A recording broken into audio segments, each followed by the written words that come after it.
Good morning, good afternoon, good evening, whenever you are listening or watching this show. Appreciate you all for making blue and gold a part of your day. It is Wednesday, October 25th. I am recording this live. It is currently 8:01 p.m. Eastern Time. And if you're watching on YouTube, you might be thinking, where the heck is Tim Hyde? I got a text from Tim this morning. Tim said, Singer, I'm going to be out. I got the flu. Then he texted me about a half hour later and said, Singer, I'm in. I'm going to tough it out. And then he was a game time decision, and Tim is out with the flu. I thought he was going to pull a Jordan flu game, and Tim is not going to be able to be on tonight's show. Luckily, folks, we will not be just listening to me for the duration of the show. Bringing on Darren Pritchett. This is Darren. Darren, you've been on the show you've been on our YouTube channel 3 days in a row. You obviously do our Hey Horka show with Tyler on Mondays. We had you yesterday for the recruiting update with yours truly, and you're filling in on the Notre Dame football show. You just got off the radio like an hour ago, Yeah, and you're already back on talking more Notre Dame football. How are you doing tonight, my friend?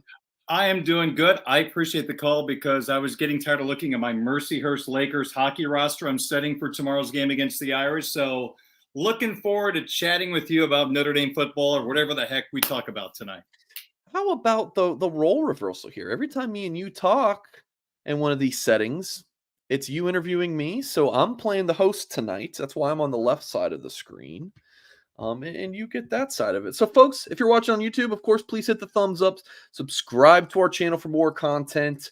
And if you're listening via podcast and you like our shows, please leave us a kind review, especially Apple. If you're listening via Apple Podcasts, that would very much help. Domer Wop says Darren is the man. And he also says, just wondering, why is Brian Kelly on the show? Our little title here. We'll get to that. And I will answer your question right away. Because even if you guys say you want us to stop talking about Brian Kelly, the numbers say otherwise. And we like to talk about what you guys want to hear. So you guys say one thing, but people love it. I'm just saying that might not be I might get some hate messages for that, but I'm just saying the numbers are the numbers. And yeah. So Darren, I'm the kind of guy who, no matter what the temperature is, you're most likely finding me in shorts. That's just me. And when I'm out and about, I'm wearing my bird dog shorts. And and a great thing about bird dogs, Darren, is they got a lot more than just shorts. You got some nice sweatpants that I have from them. Bird dogs. You got slim fit, comfortable, flexible, stretchy shorts that you can rock. And they got really good pants as well. Stuff's all comfortable, fits really well. And their polos will improve your wardrobe. I might just wear bird dogs inside Notre Dame Stadium this weekend as well. So if you guys see me, say, hey, Mike, you're looking good in your bird dogs. You're going to want to check out today's sponsor. And of course, it is Bird Dogs. Their stuff just fits it fits better than the regular stuff you might be wearing, which is made of a stiff, restricting cotton. Bird Dogs fix this issue by inventing cloud knit fabric that looks just like khaki but stretches so you get a slimmer fit without having to sacrifice movement. Go to birddogs.com/BGI or just enter the promo code BGI for a Hydro Flask style water bottle with your order. That's birddogs.com/BGI or promo code BGI, and that gets you a free Hydro Flask style water bottle. You won't want to take your bird dogs off. We promise you. That's a promise from your boy, Mike Singer. All right, let's talk about bowl season. Excuse me. Postseason bowl projections, Tim. Every Tuesday I write this article. It's a newsstand. What are you laughing about already, Tim? Or did I just call you Tim twice, Darren? Yeah. My gosh. It's like I've been doing a show with a guy every single week on a Wednesday night for 2 years, and I call you Tim twice. All right. I also wasn't looking at the screen, so I'm looking at you, It's Darren. okay. I've called you worse than Tim. Yes, you have. There's no doubt about it. And Tim sent me the script. Just whatever Mike says he's brilliant and great. So I'm just following along. So go ahead. So I wrote this article Tuesday morning. It's a newsstand. Notre Dame bowl projections after week 8.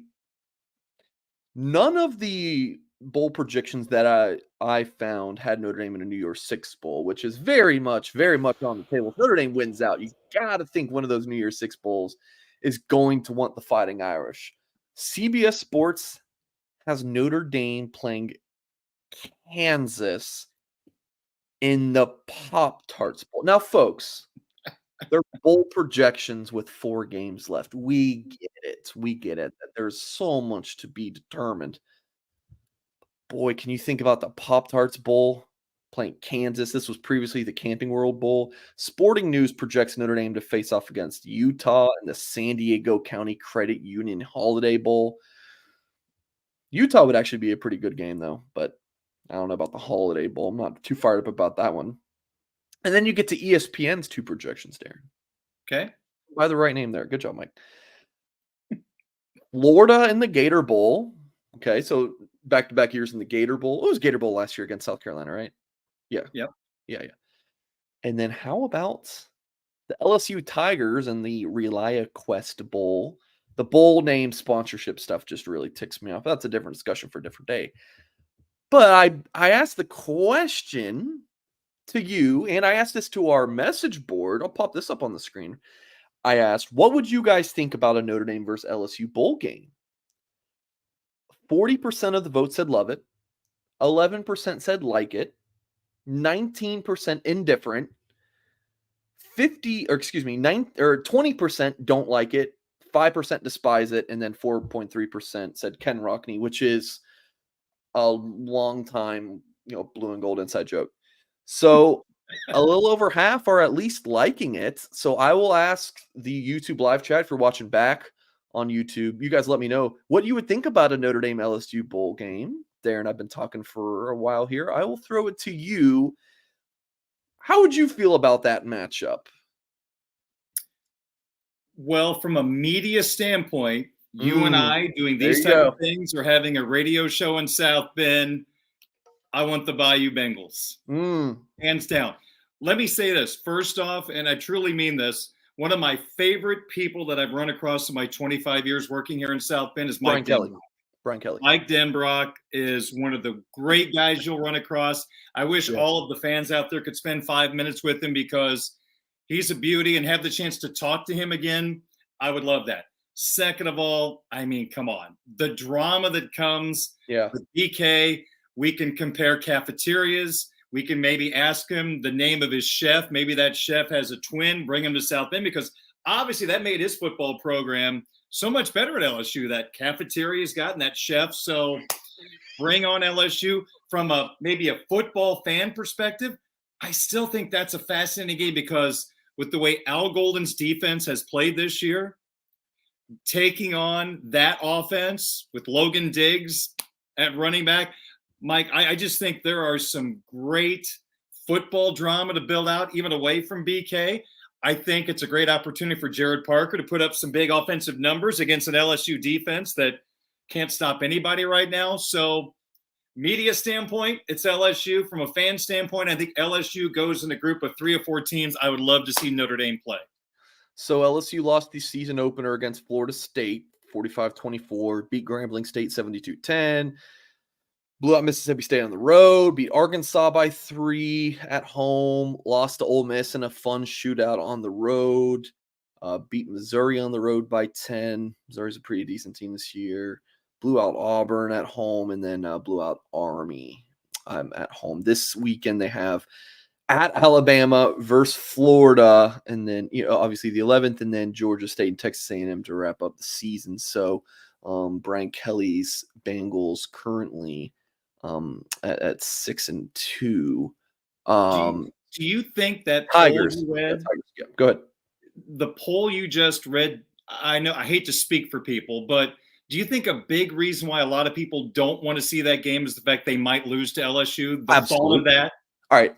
One thing, I think when people are like, no, I don't want that. I want an NY6 bowl. And I don't think, yes, obviously, folks, New Year's 6 bowl is absolutely, yes, we all want a New Year's 6 bowl. I'll take New Year's 6 Now, if it's against like an Air Force rather Thank than you. like a Camping World Bowl against LSU, that's a different discussion. There you go. Then you win the big bowl game, but no one's really going to give you credit for like in just terms of the Twitter sphere. But you can't really base a whole lot off the Twitter sphere. But when you play an Air Force, it's like kind of like a lose-lose. You beat them, good job, Notre Dame. You lose, you're a laughing stock. So yeah, that's kind of where I'm at with that. But in terms of the content, oh hell yeah, Darren. Absolutely right. And then like going through this, right? Let's go back to the bowl projections. Notre Dame versus LSU or Notre Dame versus Kansas. Notre Dame versus Utah. Notre Dame versus Florida? Sure. Yeah. I'm in for that. Utah's fine. It's a nice win, but dude, don't you want to go beat LSU again? Now, would you like Notre Dame Bama? Yeah, I'd probably take Bama over LSU. If we're talking, just teams you would like to see Notre Dame play. But if you're gonna ask me, would you like to see Notre Dame play LSU in the bowl game? From a media guy, it's hell to the yes. I think as a college football fan, that's fascinating. I would love Bama as well. With Tommy Reese, that would be fun. Texas would be fun. There's a lot of fun games out there, but yeah, I'm saying yes to LSU. So when you're saying Alabama, are you saying that from the standpoint as a media member or as a fan wanting to see the two teams play? Because I think there's a big difference in the answer. I think it's both. Do you? Because yeah, I want Notre Dame to go beat Alabama. How sick would that be? If they lose, I mean, how many more times can they lose to Bama? I mean, they lose to Bama all the time, not all the time, But now you can go beat them. That sounds like a win-win to me. Sounds great. I hate to go down this road. Okay. But Jared Parker against a Nick Saban defense. Save the Jared Parker talk because we're going to talk about him in a bit. Okay. All right. You're not. You see where I'm going there. I see where you're going. What, you can get embarrassed? Final exam for the 23 season, and that is one heck of a final exam. But compared to what? Playing what? You just want to beat somebody easily to get a pat on the back 10-win season or something like that? No. Yeah, I like – listen, if we're all going to kind of agree that these bowl games, if you're not in the New Year's Six Bowl, you could even argue the New Year's Six Bowls don't mean a whole lot. If you're in one of these Camping World Bowls, which Camping World doesn't even exist anymore, you guys get it. Tim, or damn it. All right, drinking game. Every time Mike calls him Tim, you take a drink. Please don't do that. Tyler, it's okay. No problem. You guys will be drunk 20 minutes into the show. I'm joking. What was I just saying? Okay, if we're all okay. When I grew up, I watched every single bowl game. I remember December 19th. I am watching Utah State in, Tulane. I'm watching every single bowl game. It is life. Now, they just don't get me fired up. I just think that the bowl games aren't what they are. So if Notre Dame's going to play in a lesser bowl game, might as well just give me the best shot. I don't want you beat 7-5 South Carolina team. Doesn't do anything for me. But that's kind of my point. Like, if you're gonna go, if we're gonna go bowling, let's play somebody big. Utah is fine, but I want SEC. Super chat here. Alex says, is 10-2 and missing a New Year's Six Bowl actually possible? As Kevin Garnett once said, anything is possible, but I doubt it. I think they would make it. Let me throw this at you because a good friend of mine who's a diehard Notre Dame fan, for some of you out there, maybe you know him, he's Tim Murray. He's the host of one of the VSiN shows, the Sports Wagering Network, and we've become good friends. He's on my show every week, and he said, according to the people he's talked to in the industry, Notre Dame pretty much has to finish in the top 10 to make a New Year's Six Bowl game, and Notre Dame really needs for no upsets in the conference championship games. Ideally, the 4 conference champs take the 4 spots for the playoffs. So you want to see chalk basically in the conference championship games. According to his sources, that gives Notre Dame the best chance. So according to this guy's sources, the answer to Alex's question is yes, it is possible. Yes. Okay. That's interesting. Yep. So there you go. never been like a big bowl guy in terms of like knowing what exactly will happen. I'm just like, just let me know when the alert goes out. Trying to figure those bowl projections out is difficult. I'll just hear it when it goes out. I saw one of your commenters mention about Alabama's offense is as putrid as Notre Dame's. Can I just say something really quick on that, if you don't No, mind? no. My fiance is a diehard Alabama fan. Okay. So I've watched every Alabama game the last 4 years.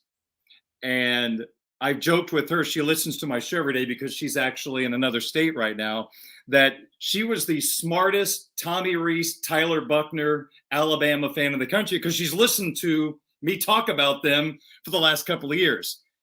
Tommy Rees does not have Sam Hartman at quarterback. Can we start right there?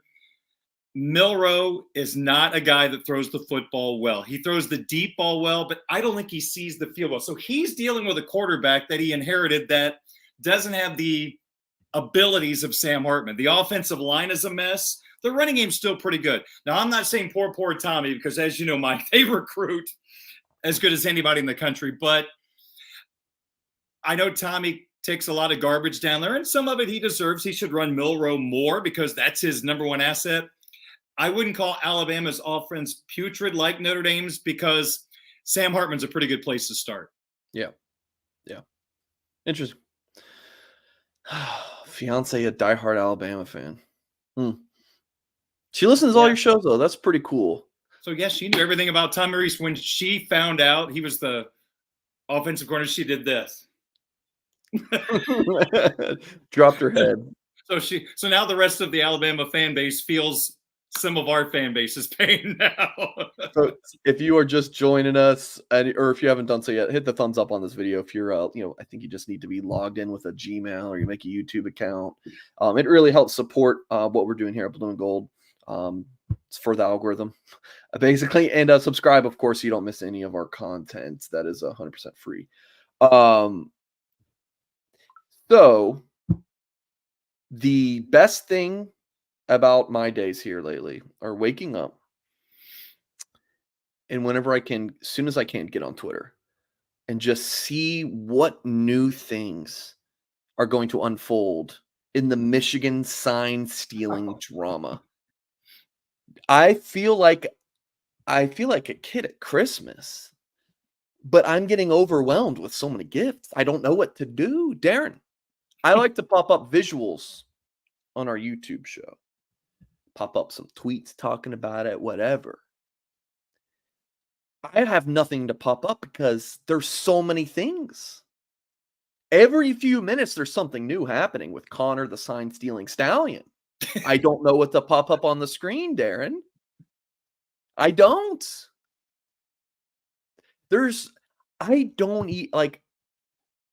I could read you guys, it's 8:20 p.m. Eastern time. I could read you guys every single thing that's happened. And then if you're watching back or listening to this on podcast, something new would happen. No, something new would come out. Listen, I am not loving the Michigan football program. Can I just say that without getting in trouble? I got a big Michigan fan who's a buddy of mine. And let's just say he doesn't love me right now.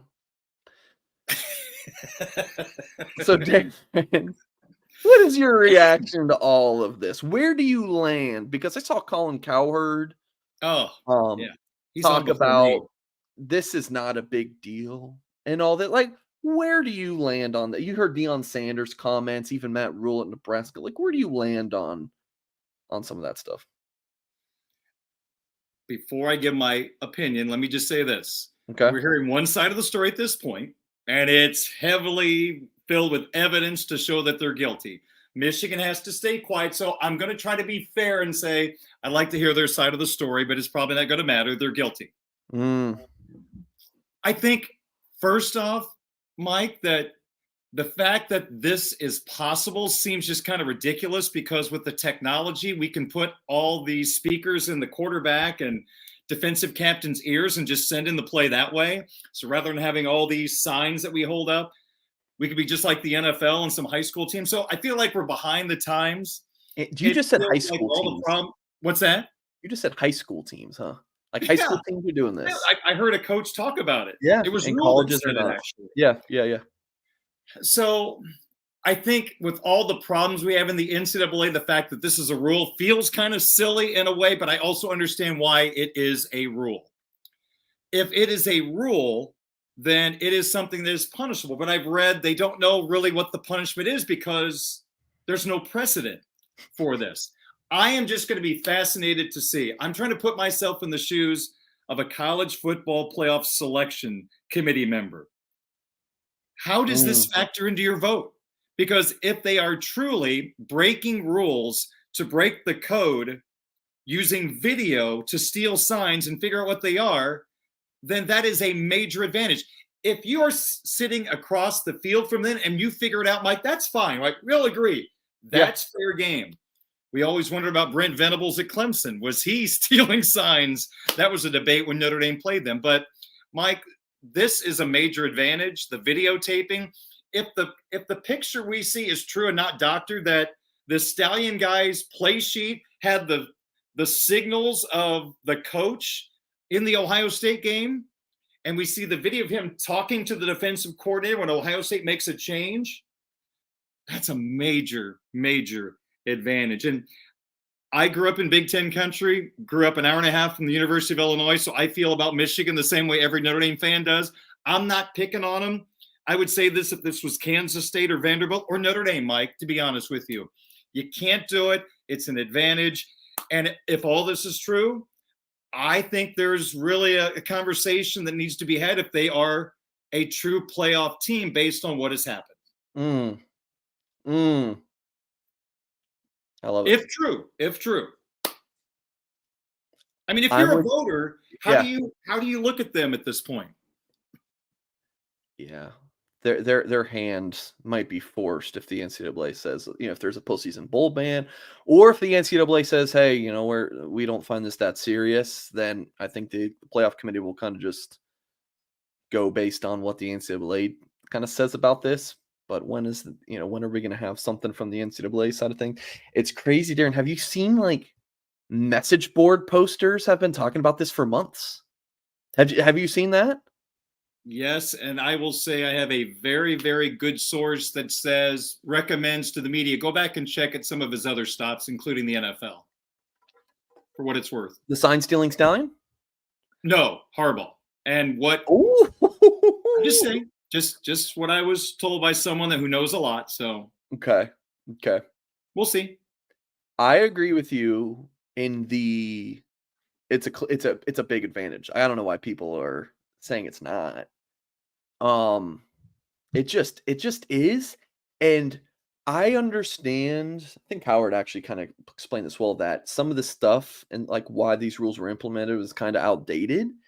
But the fact of the matter is blatant, kind of nasty cheating, man. It really is. Like what Michigan does, if this stuff is true, and I wholeheartedly believe it is just it's disgusting to me.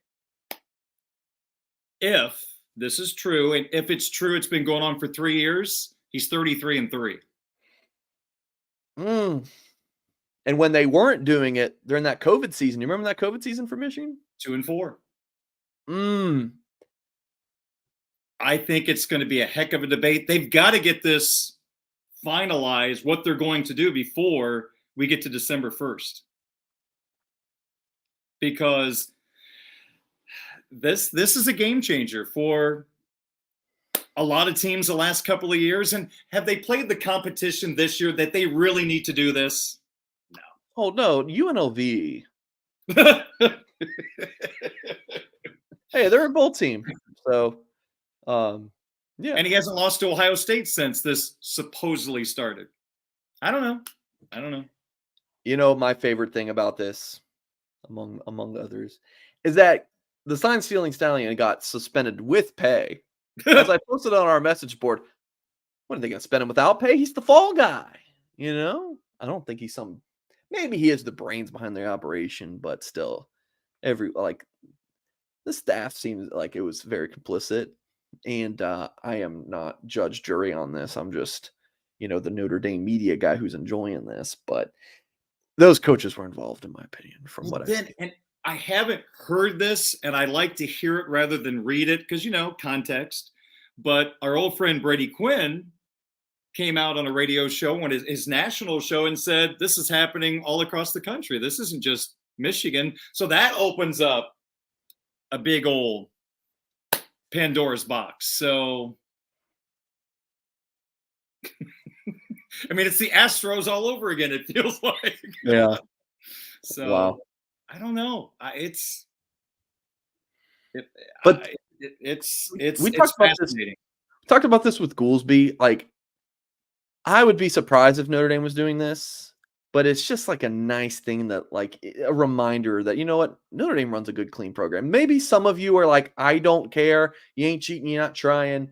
I mean, Notre Dame football is my life. When they lose a game, I cry myself to sleep for a week straight.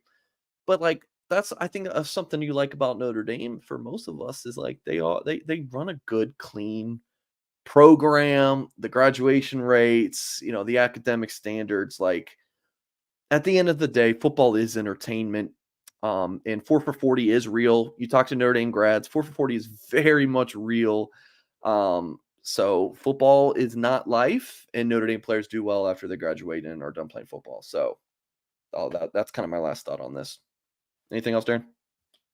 I'm just waiting for Jim Harbaugh to actually talk, because this poor, pitiful me that they're picking on us because we're good now. Mike, let me ask you this really quick. Remember, Jim Harbaugh suspended himself for 3 games at the start of the year, correct? Mm-hmm. So, Mike Singer, let's say you got accused of something and they told you can't be on the Notre Dame football show, but you're like, I'm innocent. I did not do it. But you know what? Just because, I'll just suspend myself for 3 shows, even though I'm innocent. Do you suspend yourself if you're innocent, if you're Jim Harbaugh? I don't think so. So they're probably not all just picking on him because they're winning now, right? Mm-mm. Aha. There you go. Just saying. All right. Got an awesome sponsor here. We're going to hear from Barb Stevenson, who's one of our more unique sponsors. Like, this is what she is doing. You're just not going to find elsewhere. So folks, if you are looking for that perfect holiday gift for the Notre Dame fan in your life or even yourself, Barb Stevenson Art is your premier designation for stunning pen and ink limited edition prints of the University of Notre Dame, of course. South Bend's own award-winning artist, Barb Stevenson, skillfully captures the essence and beauty of Notre Dame's campus through her intricate pen and ink prints, which she meticulously enhances with hand-painted metallic gold accents, making each print unique and one of a kind. And now she's added 2 outstanding works to her fabulous collection of limited edition prints, all of which she is offering to our listeners and YouTube viewers here at Blue and Gold. So folks watching on podcast, we have this really neat collage. You got Touchdown Jesus, the grotto, some icons of Notre Dame's campus, and then the other print, the shining golden dome. So some really awesome stuff. And to purchase, or if you're listening via podcast or you're watching YouTube, you want to view more of her stuff, and visit her website. It's barbstevenson.com. That's BARBSTEPHENSON.com, or give her a call, 574-210-8388. Order now for the holidays and receive free shipping anywhere in the continental United States. She's also got another really neat shot or print of the Golden Dome. You got the Mendoza collage there. I mean, guys, just some seriously unique stuff. I love the shot of the grotto. So yeah, I keep saying shot. I mean, this is all Barb Stevenson in her artwork. So please check her out, barbstevenson.com. Okay. Now we're going to go to my bread and butter, talk a little bit of recruiting, Darren. We're going to like big picture Notre Dame. And the recruiting rankings are not the be all end all, Darren. But I always tell people, if you just want to see the basics of recruiting and how things are going, recruiting rankings, it's a very good baseline. not the be all end all. If Notre Dame signs a 3-star, it's not the end of the world. A lot of players or a lot of schools sign 3 stars, but I'll throw something at you, Darren. Okay. How about Notre Dame currently has a number 7 class, according to the 2024 on 3 industry ranking? That's not bad. Their 2023 class, which was really good. Think about all those true freshmen playing right now for Notre Dame. That was the number 10 class. Notre Dame's currently got the number 7 class. It's actually a lower score from last year's, though, which is interesting. The last year's score, which is, let me try to explain this real quick. So Cam Williams has a on 3 industry rating of 96.48. That's, you have all the different recruiting websites and their rankings that spits out the rating after the industry, or the on 3 industry formula or whatever. So the industry team ranking, what it does is it takes a rolling average of how many commitments the Power 5 schools have, which is right now 17. Just stay with me, Darren. Let me know if I'm not making sense. Okay. So Notre Dame's average rating per recruit of the top 17 is 91.62. Okay. It's pretty darn good. That's 7th best in the country. That's basically what that means. So last year it was 92.06, which does make you believe if Notre Dame holds at a 91.62, it might be difficult for them to end up in the top 10 just based on where other schools are at. But also that might not be what it is, because 2022 class, Notre Dame, I think finished number 6, and their class score wasn't that great. It was just the top 3 schools in the country cleaned house, and their score was so much higher that they just took a bunch of the 5-star recruits. Does that make sense? Am I making sense so far, Darren? Okay. Yeah. Okay. So regardless, Notre Dame's currently at number 7 in the country.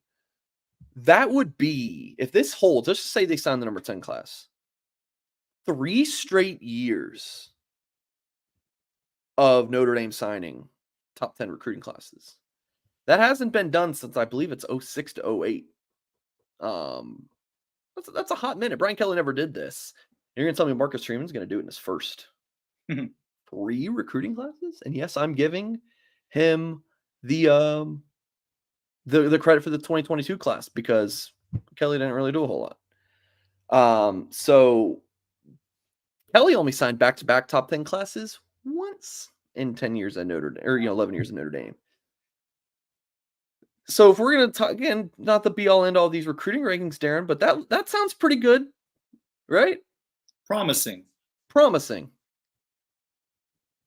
Then you mold them, you sculpture them, and you make the message clear with clarity, and then they go out and execute, and you win a lot of ball games, right? Yeah. Simple. So I think that I was doing a show or video or something, and I went to the team industry rankings. I thought Notre Dame was going to have fallen out of the top 10 or something. When Gerby Lambert committed to the Irish in late September, big-time offensive tackle from Massachusetts, Notre Dame jumped from 14 to 8. And Notre Dame has landed a commitment in 2024 since then, figured some schools would pass them up. Notre Dame actually moved up a spot. Not too bad. Cam Williams got a bump up. He's a 5-star per the industry ranking. Some players have been moving up. How about Notre Dame? Number 7 class in the country right now. Now the number 6 school above them, which is Texas A&M, has a decent lead on Notre Dame, and then Oregon, Texas, Tennessee, Oklahoma right behind Notre Dame. I mean, they're tight. So Notre Dame is the margin of 7 to 11 or something is pretty small, but still, hey, you like it. Promising, like you said, Darren. Promising. I want to address this. Andrew, we're going to get to your super chat in a minute.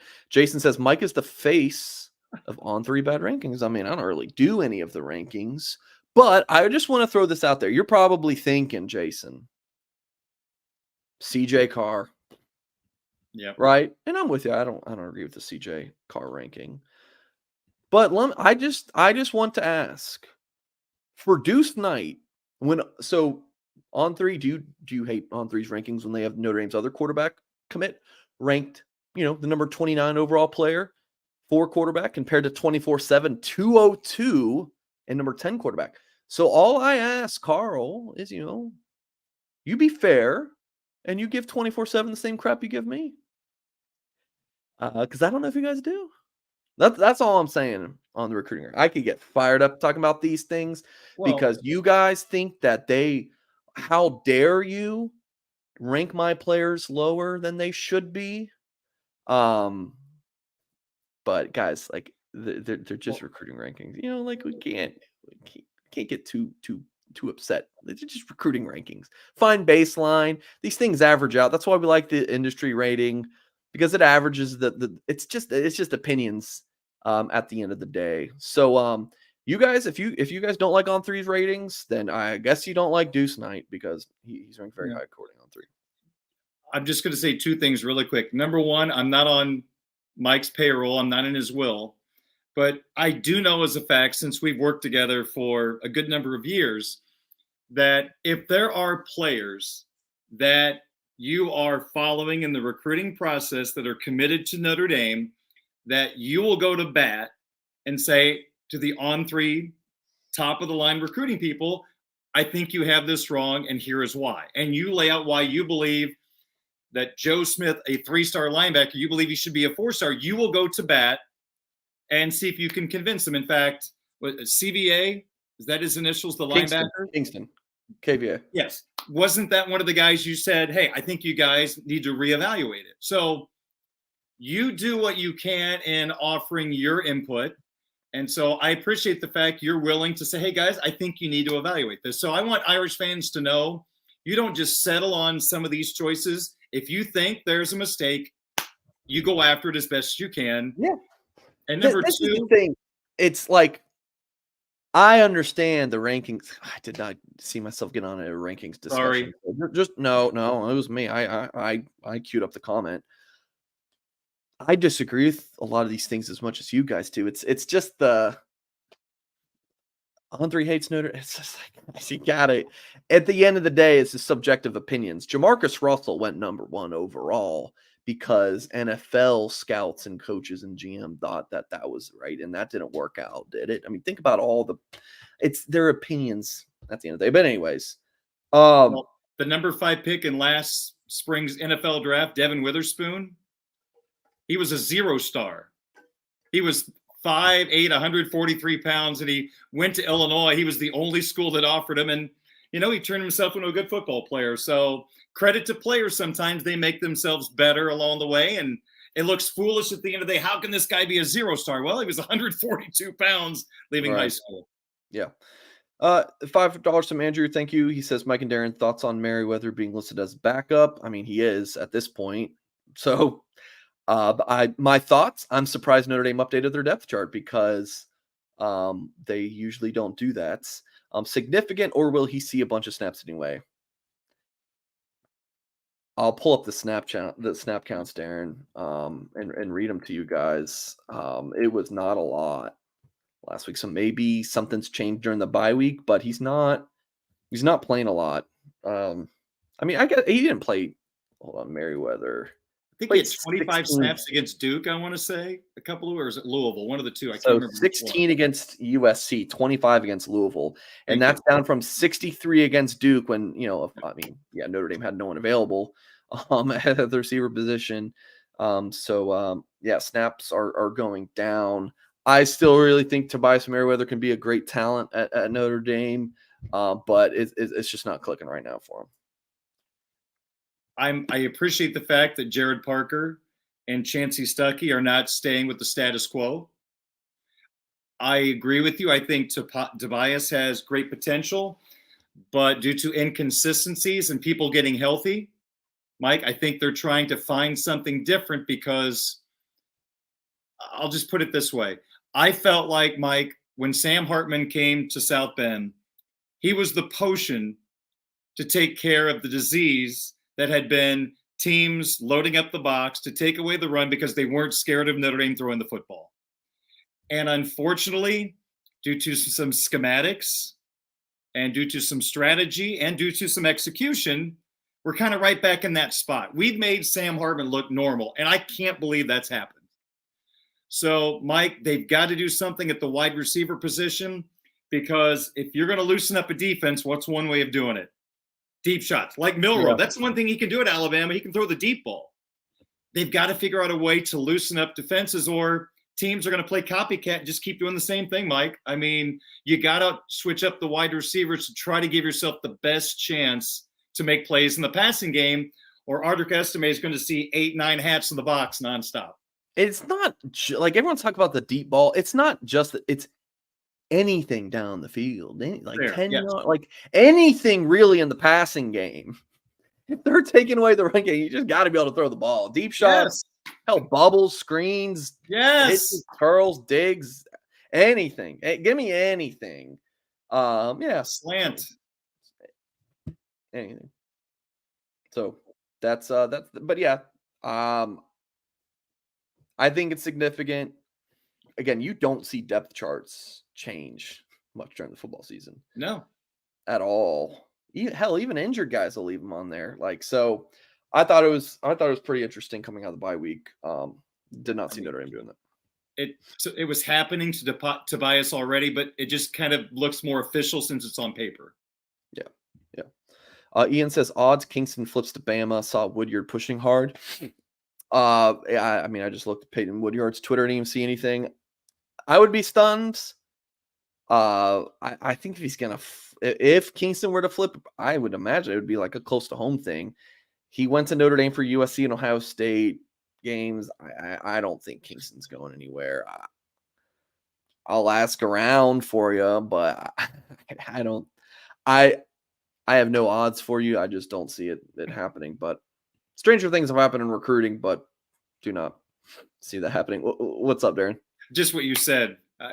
One of my first experiences in town was CJ Lux, who was the guy that Bob Davie got to be the quarterback. And on National Signing Day, he flipped to Wake Forest. And that's when I learned your statement to be true. Yeah. I mean, heck, I remember on signing day a couple years ago, Ron Paulus signed on scholarship. Notre Dame just kind of announced it. And we were like, huh? I liked somewhat Notre Dame West who were like, yeah, this is kind of to be expected. And yeah, great pickup for Notre Dame. I'm like, what? No one's talked about Ron Paul signing for Notre Dame ever. Like, it took me by surprise. I thought he would end up at Notre Dame. I didn't think he'd take him as a scholarship. But there's always something. Always something. I wish you could have been here when, again, this is right when I first started, and I apologize. I don't remember exact details, but many of your listeners and also the people who read your stuff will remember. But Bob Davie brought in like 6 quarterbacks into class once, and one ended up being a safety and one ended up being a wide receiver. Another guy transferred. I mean, it was, and then he had a year he did not have an offensive lineman in his recruiting class. Can you imagine? True story. No, True story. I really can't. Nowadays, I can't imagine, Notre Dame not signing 4 offensive linemen in a class. Yeah, no kidding. So Ian, Andrew, guys, appreciate the super chats. So let's hear from our sponsors, Rogue Shop. The husband and wife outfit, as Mr. Rogue and his wife Shar are craft cannabis farmers who specialize in small batch sustainable plant medicine, a true holistic type of small business. They farm and grow everything themselves, do everything by hand. Check them out, rogueshop.com, ROGUE shop.com. They sell CBD, THC edibles, tinctures, smokables, bath salts, pain creams, topicals, vapes, candles, soaps, and more. Check out rogueshop.com if you have issues sleeping, chronic pain, if you have anxiety, stress issues, head to the website. You can, hop in the chat function feature if you want to talk to Mr. Rogue and Shar. And if you do purchase anything, make sure you use the promo code Blue and Gold for 10% off your order after you check out. So use that promo code Blue and Gold. Alex, appreciate the $2 super chats. We don't talk about that's none of your business, basically. I don't know how else to say that, but I really do appreciate the support. I will say you guys support us with your super chats, but as I always say, you guys don't have to do super chats, but if you want to guarantee we're going to talk about something, or at least address it quickly, super chats way to go. Do I look like I'm in a cigar lounge tonight? I see it. This I is kind the of see man it. cave. I got a hockey game going on here. I've got hockey notes. So yeah, I mean, I didn't know it was a cigar lounge, but okay. I guess it's the third Saturday in October, Tennessee, Alabama last week. So light up the cigar. Let's go. There you go. All right. So I was watching your show with Tyler Horka on Monday afternoon, an Arrow fan who, if you're watching this show, Arrow fan, make sure you say hello. Great friend of Blue and Gold. He says, "Is there anything Jared Parker?" So again, you guys talked about this in your show, and I wanted to bring it up Sure. for this audience. Is there anything Jared Parker can show in the last 5 games, so that's of course the regular season and the bowl game, to prove he is qualified to be the Notre Dame offensive coordinator? Is it possible he gets demoted, or is the only way out to fire him? What's did what's your take on this? What did you and Tyler talk about on Monday with this? We actually never got to the second part of that question, oddly enough. We just kind of took care of the first part. You know, Mike, the last 5 games, I look at it this way, and again, I hate to speak for Irish fans, but we hear the perception from Irish fans of what they think of Jared Parker, and it's pretty consistent. There's a lot of frustration. So to me, the next 5 games, he can earn the trust back of the Irish fans. Because, Mike, at the end of the day, here's what I don't want to have happen. This is what I said to Tyler when he talked about this. Notre Dame is at Texas A&M the first game of next year on August the 31st. I do not want on September the 2nd on Hey Horka, Monday at 3 Eastern time, on that Monday after the game, we're talking about how the offense struggled with whoever is at quarterback. You've got a brand new, probably left tackle, probably new starting running backs. It's going to look different. So you're really banking on your offensive coordinator to give your new starters the best chance to not only win a national championship, but that day win that football game. And if we're having a discussion about how the players weren't ready, like we heard against Louisville, or you saw a loaded box and Notre Dame couldn't defeat it, then we should have a conversation about, is this the guy that can help them win a national championship? At the end of the day, Mike, that's what this is all about. And I just think the next 5 games he can prove to Marcus and everybody else, he's the guy. He can raise his level of his game because he is learning on the fly.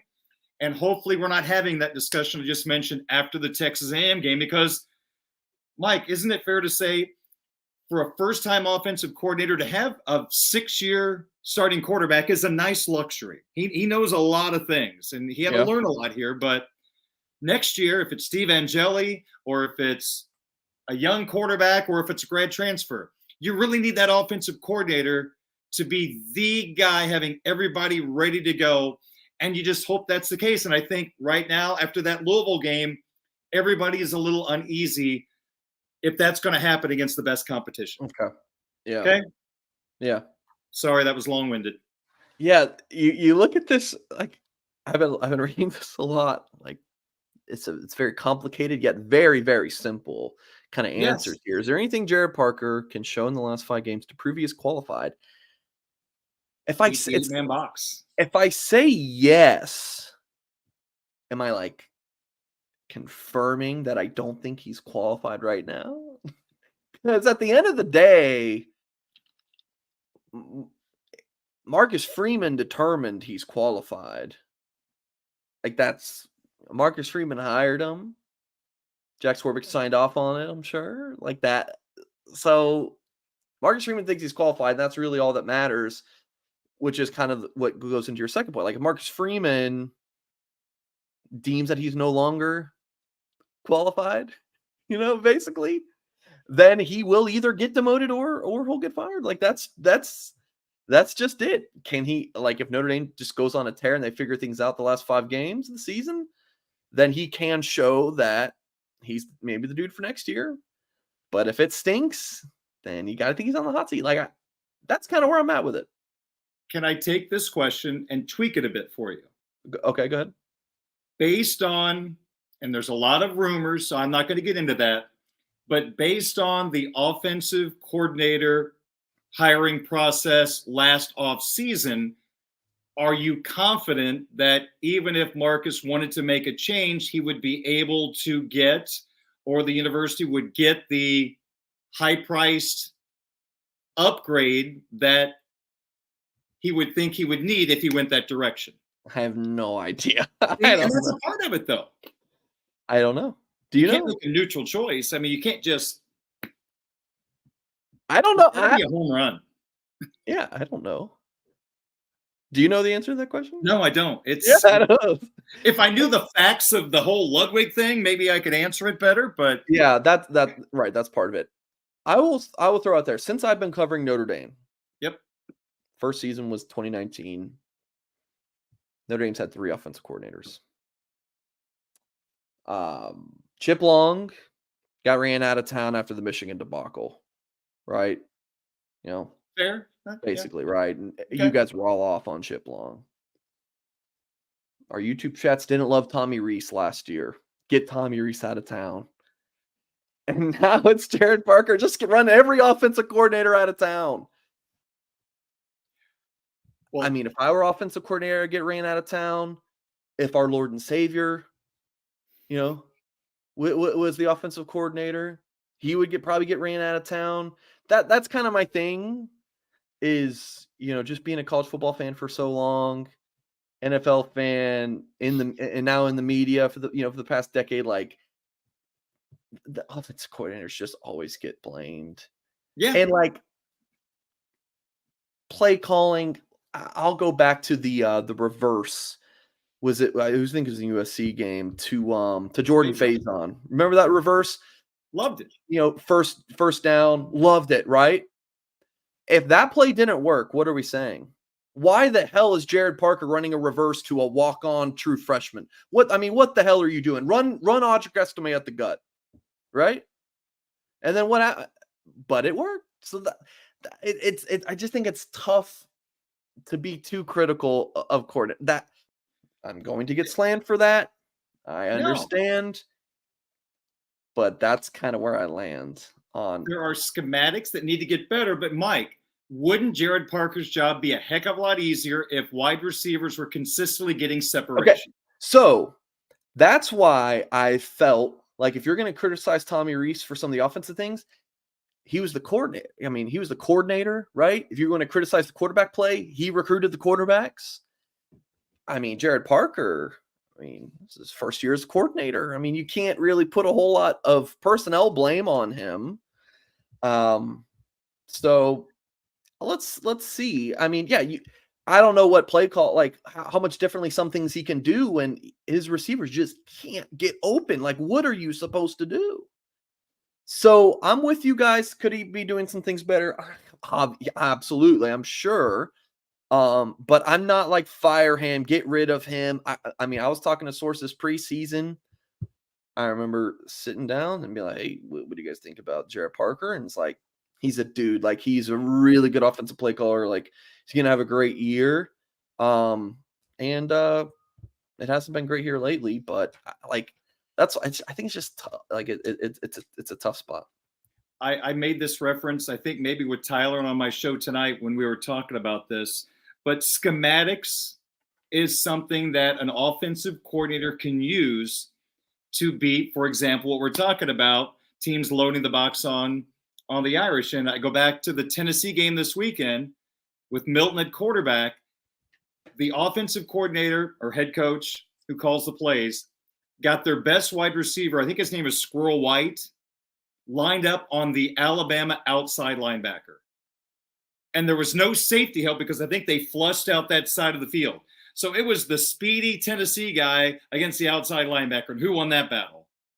It was a great catch, but it was a touchdown because of schematically the offensive coordinator put his team in a position to beat a weakness of the defense. And that's just a small example of a veteran play caller who can line up his team in a way that puts the defense in a vulnerable spot. That's also something that can probably grow over time with a coordinator.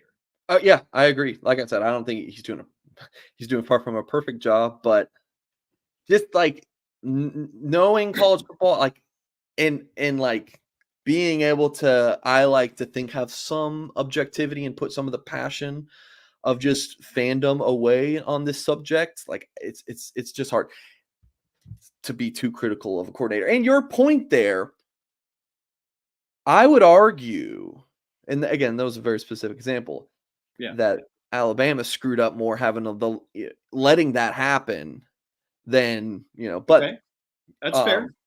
That's fair. anyways, Can I leave you with this on this subject? If please. you get bored one night, could you put this up in one of your chat poll questions that you just mentioned at the start of the show? Ask this: knowing what we know about the Ohio State Notre Dame game now, if Tommy Rees was the offensive coordinator that night, does Notre Dame win, or is the outcome the same? Just for your misery, I'd love for you to do that. You have access to our board, don't you? Yes. Well, why don't you throw Oh, it you up want there? me to swallow the poison pill? Hey, man, I ain't doing that. You can go for it. Odds are Parker's calling plays next year. ND Nation, thanks for the super chat. I think so too. You think he is? He said he asked for odds. Odds is Parker is calling plays. I would say I don't know. I just, again, based on what we went through last offseason, and I mean, Freeman has been with this guy, knows him well. I mean, if they go 10-2, it's going to be awfully hard to Marcus Freeman to go to his bosses and say, we need to make a change. I mean, that would be a big, bold move. That means you're saying we can win the national title if we make a change at offensive coordinator, because going 10-2, that's going to be awfully hard, I would think, to make an argument. You know what I'm saying? To go to your boss and say, let's make a change. Yeah. Got an interesting super chat from Andrew Gilmore. Always thoughtful comments from him. He says, Mike, does experience not matter to be an offensive coordinator? Oh, of course it does. Yeah, of course it does. But like I say about the quarterback position, experience, it's very nice to have. But at the end of the day, you can have all the experience in the world and be a backup. Josh McCown played in the NFL for 25 years or something. He's still a second, third string guy. I mean, you play the most talented guy. That's why Bryce Young just comes into the NFL. He's just, day one starter. A lot of, so that's kind of where I'm at with that. Experience, very nice. Obviously, the whole first time play caller thing on Jared Parker, I need to dig back into that and really look, because I don't know. Like what really did he do at West Virginia? I need to look into that. But it's very, very what? It's very, it just Unclear? Seems like from game to game and possession to possession, Yeah, his role changed. It was very odd. Yeah. So some success somewhere, Andrew says. What if a reporter took a key job at Blue and Gold but never wrote a successful column? We just hired Jack Sobel, fresh out of college. Jack is fantastic. Absolutely. We love Jack because we interviewed Jack. We got to know Jack, read some of his stuff when he was college. Just fantastic. We loved him. Hired Jack. Yeah. Hell, hired me, just covering Oregon State and Colorado. And here I am. So I didn't have any experience in Notre Dame. I had experience in reporting, but not at this level, Notre Dame level. So and then you learn it's about, like, Freeman worked with the guy. He trusted him. He hired him. We'll see if it works out. But fair super chat. Good question. Good comments as always. And wasn't his first choice. Yeah. Was not his first choice. To be fair to everybody else. But. Yeah, he wasn't. Accidentally popped a comment on the stream. Did not mean to do that. But yeah. Andrew says, good answer, Mike. So, sometimes I come up here and start talking and I don't know where it's going, and I feel like, man, I'm gonna get some hate comments for that. But I'm glad to hear. Listen, I know that my Jared Parker comments are not popular, but I don't care. I'm gonna say what I think, and I just have a problem criticizing coordinators too much. Now, I will say, when I'm watching my Miami Dolphins, fire him. I was off the Tua train. Like I'm there with you guys. But Notre Dame, I like to try to remove that as much as I can. So Singer has to be diplomatic. You know, not particularly. I don't have to be, definitely. Um, this is just really how I feel. Sure wasn't I'm talking about still. Goolsby. What's that? Sure wasn't talking about Goolsby. Right. Um, I Yeah, I have takes on things all the time. I was off the Buckner bandwagon fairly early. Um, Yes, you were. yeah, I am still to be determined on my thoughts on Jared Parker. Like some good, some bad. Just kind of waiting. I don't know how much blame. The blame game is it can be difficult to assign for me. So there's some things out of his control. I just ask all the people that who have these great opinions on Parker, whether they agree with us or not. And I know a lot of people hate hypotheticals, but if Will Fuller's at wide receiver on this football team, do you think they're throwing the ball deep down the field successfully? Props, yeah. Is Jared Parker's job a little easier? Yeah. Yeah. Yeah. And then you bring up your point earlier about, scheming guys open and stuff like that. That's Maybe part we of do it better too. there. So again, it's almost as this is not a black and white discussion. It's almost like there's a lot of different. So it's an interesting conversation. It's fascinating, and I'm glad we got to have it today, Darren. And Marcus, in his press conference, continues to say he has no issue with play calling, it's execution. I think if we took a bottle of truth serum and had him take a sip, I think he would say there's a lot of things in a lot of areas that need to get better to get to where we want to go. I have. This is my last thought before we sign Okay. off today's show. The press conferences, there's good stuff in there, absolutely. But when reporters ask things like some of these questions, like, what do you expect Freeman to say? Like, you can't really call out individuals in that role. Like, what do you like? Jared Parker called a crappy game. Like, do you guys remember Dabo this past weekend called out Cade Klubnik? Right? He was like, he didn't really call him out, but it wasn't a good look when he was like, that was not his own read, or that was not an option for Cade to pull it. He did. Like, I don't like that. Like, you just kind of say, we didn't execute it, and you handle that stuff internally. So maybe Freeman does have big issues with Parker. Maybe, but generally speaking, he's just gonna kind of assign blame to a group or himself. When you single people out publicly, why? I'll ask you this, Darren. Why would Marcus Freeman publicly assign blame someone? What good does that cause? It causes, or it makes Joe Schmo and Akron happy. Like, hell yeah, that go get him, Marcus. Like, what does that accomplish? Making some guy feel happy? It just doesn't. I think it does more harm than good. So that's kind of my thought on press conferences. There can be good stuff in there, but when it comes to blame, these coaches are going to give coach speak, and there's not really a whole lot to read into it. And I know someone just asked or mentioned in the comments that reporters should be controversial with the coaches. Number one, I'd like for all of you that think that way, grab a microphone, get a media pass, and see if it's as easy as you think it is. Because if you attack him, put yourself in the coach's shoes. Would you trust that reporter with any type of information down the line? Because your job is to uncover stories from time to time. And let's face it, there are coaches who give info out. And you're probably not going to be one of those individuals that gets any scoops. And plus, you're going to lose the trust of that coach, and you're probably going to affect the rest of the media group who try to ask questions. He's going to get defensive. In fact, your guy, Tyler Horka, he started Monday's press conference. You've talked about you have no issue with play calling. You went through self-scouting. Did you change your mind? I'm paraphrasing. I think that's a hell of a question.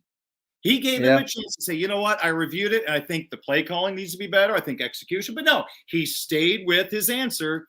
He felt like things need to be clarified so they execute better. What the heck's wrong with that? I think that's a pretty good question. What is he supposed to say? Marcus, I think you're an idiot for saying that. No, he Yeah, gave him a fair chance to answer the question. So what else are you supposed to ask in that spot? Yeah. No, Tyler does a really good job of asking fair questions. Like Tyler was the one who asked Freeman about the 10-man thing after Ohio Yeah. State game. That was like 90% sure that was Tyler. So yeah, I mean, you can ask. The media brings it. They ask good, fair, critical questions. Tim O'Malley, isn't he usually asking Freeman about red zone play calling or something? That's why Freeman kind of Yeah.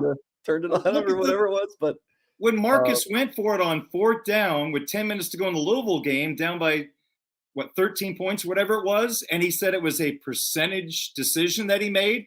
The media asked him why he did that. So I think that's a pretty good job. What are they supposed to say? Marcus, I think that was a dumb decision. Why'd you do that? No, they asked it diplomatically. You just don't attack coaches. What good does that do, Mike? You're not going to get a good answer. Plus, I just don't think it's the right thing to do. We don't have to all be Russo in New York City, just screaming at the top of our heads and yelling. We don't have to do that. We can have normal conversations. Yeah. What else do you want to yell about, Darren? What else is getting you passionate tonight? Oh, gosh, I don't know. How the Cardinals doing? Yeah. Well, all of our former players are doing great in the World Series, getting ready for the World Series now. But there you go. No, just got hockey Thursday and Friday, and Pittsburgh on Saturday. We can wave at Phil Dracovic and have a great day. We didn't even talk about Pitt tonight, so. Seymour man's playing good football. Good for him, man. He was a good kid, got his degree, and he had a great game against Wake Forest. Like, if you're going to transfer out, like, Sebo Flemister is the prototype. Like, get your degree, go play football elsewhere. Yeah. And then you have the opposite in Phil Dracovic and what not to do. So, yeah, leave as an undergrad and talk trash on your way out. So.